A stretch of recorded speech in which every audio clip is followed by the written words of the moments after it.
this assessment, we're given two nearly identical reactions and asked which will be more likely to give elimination over substitution.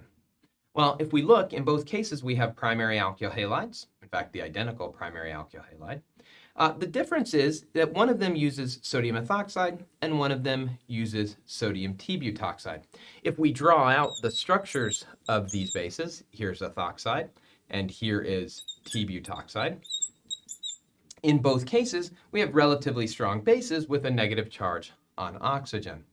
The difference between the two molecules is that T-butoxide is larger, whereas ethoxide is smaller.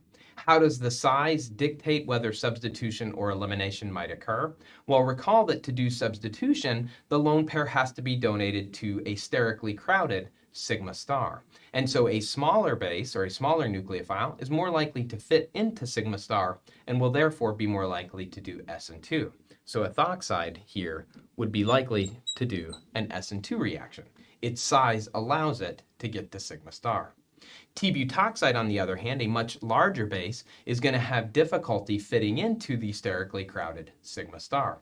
As a result, a larger base like T-butoxide would be more likely to do E2 as opposed to SN2.